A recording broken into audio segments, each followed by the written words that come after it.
Bouddha comprit ce qui est bénéfique et ce qui est nuisible, ce qui mène au bonheur et ce qui accroît la misère dans nos vies.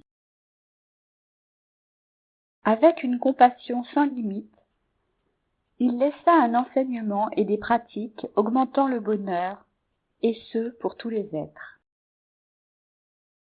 Si nous désirons nous affranchir totalement de la souffrance et aider autrui à être libéré, nous devons mettre en pratique les enseignements de Bouddha qui nous font graduellement devenir plus purs, cultivés, doux, paisibles et estimables.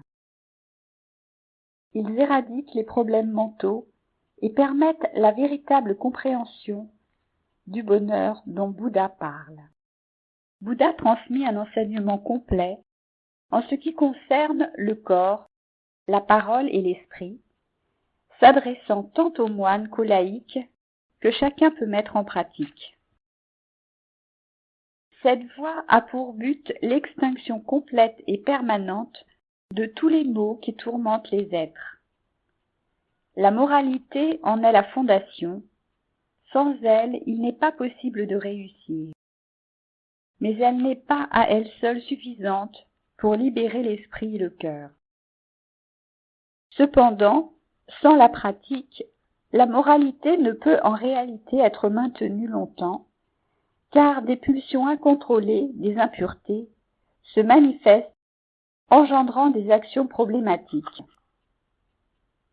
Les vrais disciples du Bouddha ont peur de leurs impuretés intérieures, parce qu'ils comprennent que les forces destructrices de leur esprit sont les forces les plus dangereuses du monde, encore plus puissantes qu'un tremblement de terre ou que le tsunami.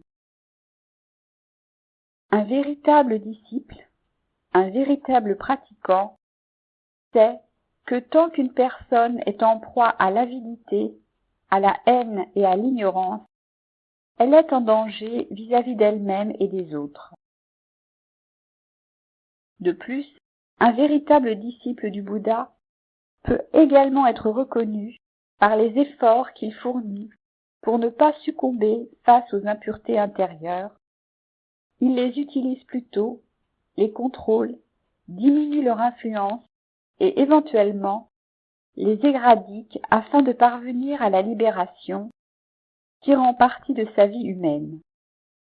Cela est possible à chacun.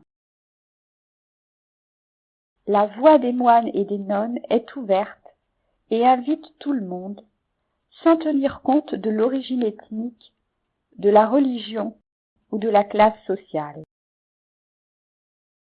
Bouddha a donné des instructions claires pour développer la moralité, sila, pour concentrer l'esprit, samadhi, et pour voir clairement grâce à la sagesse pénétrante, panya. Si nous faisons l'effort de mettre en application les instructions de Bouddha, les résultats s'ensuivront tout naturellement et légitimement, c'est certain. Par contre, si nous laissons les impuretés de notre esprit, comme l'avidité, la colère ou l'ignorance, prendre le contrôle sans rien faire pour lutter contre elles, nous ne serons pas protégés, aidés et élevés par le Dhamma, l'enseignement du Bouddha, et les conséquences seront catastrophiques. Nous tomberons dans la souffrance. En prenant refuge dans le Bouddha, en écoutant ses enseignements et en les mettant en pratique, nous vivrons une vie meilleure. Toutefois, un effort continu est nécessaire tant que l'éveil n'a pas été atteint. S'il vous plaît, ne pensez pas que cela est impossible. Faites de votre mieux et pratiquez le plus possible.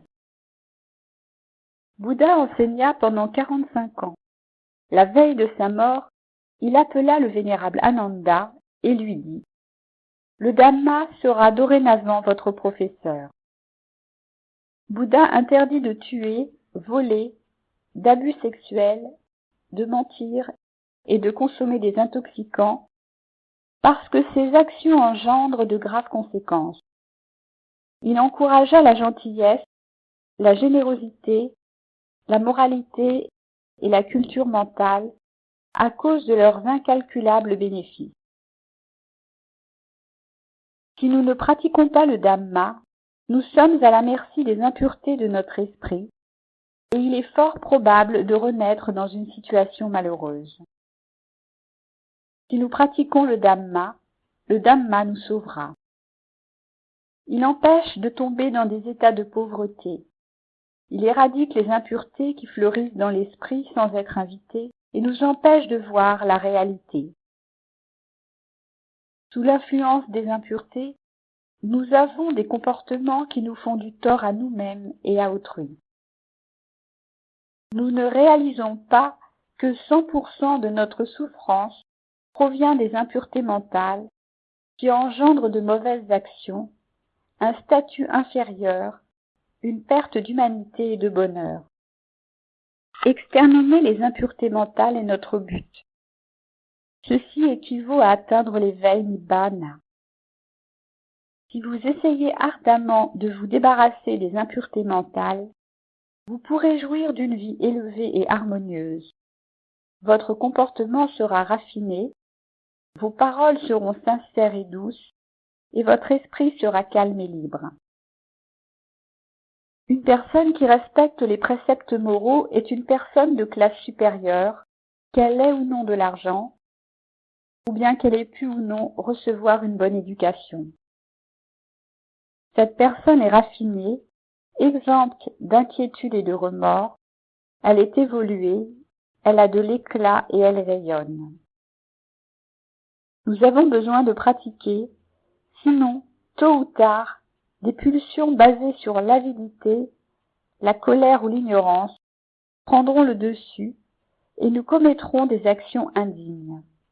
Hélas, ceci est inévitable. Nous devons contrôler l'esprit à l'aide de la méditation. Sans l'attention pénétrante développée par Vipassana, chaque expérience sera affectée par les impuretés de l'avidité, de la colère ou de l'ignorance. Bouddha a déraciné la souffrance en lui par l'extinction des pollutions d'avidité, de colère et d'ignorance. La méditation Vipassana supprime les impuretés de l'esprit. À chaque instant d'attention, le méditant qui pratique Vipassana entre dans le noble octuple sentier, la voie de la libération de la souffrance. Chaque fois qu'il note la montée et la descente de l'abdomen, le méditant fait un effort pour atteindre cet objet. Ceci est l'effort juste du noble octuple sentier. La distraction est donc réduite et l'attention est présente. C'est l'attention juste. Lorsque l'attention devient continue et établie, l'esprit est capable de rester fixé sur l'objet, ce qui est la concentration juste du noble octuple sentier. Avec l'effort juste, les impuretés mentales ne sont pas acceptées par l'esprit. L'effort juste permet de bloquer l'entrée d'impureté, ce qui ouvre la voie à la pureté. L'attention protège l'esprit de l'attaque d'impureté.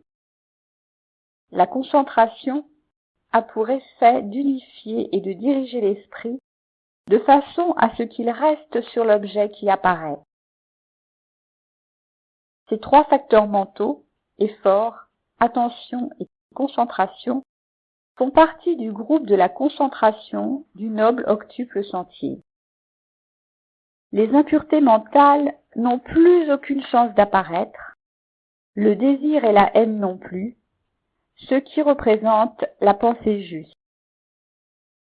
Quand le méditant note la montée et la descente de l'abdomen d'instant en instant, il voit par lui-même la nature de celui-ci 60 fois en une minute, et quand d'autres objets apparaissent, ils sont également connus de la même façon. Cette compréhension est la vue juste du noble octuple sentier. Les pensées justes et la vue juste font partie du groupe de la sagesse du noble octuple sentier. Avant de pratiquer la méditation Vipassana, en général les gens respectent les préceptes moraux. Le groupe de la moralité comprend la parole juste, l'action juste et les moyens d'existence justes. En pratiquant la méditation, on devient petit à petit doté de paroles, d'actions et de moyens d'existence justes. En ajoutant le groupe de la moralité au groupe de la concentration et de la sagesse, le méditant réalise tous les facteurs du noble octuple sentier. Bouddha était un grand médecin. Il nous a donné le médicament. Comme un pharmacien, il a élaboré l'entraînement, combiné la moralité, la concentration et la sagesse en un traitement puissant. Comme un chercheur, il a d'abord testé le médicament sur lui-même. Le trouvant sûr et efficace, il examina alors le monde avec son omniscience et vit que les autres pouvaient aussi le prendre. Il distribua alors la prescription au monde. Depuis des milliers d'années, de nombreuses personnes ont été guéries de la souffrance.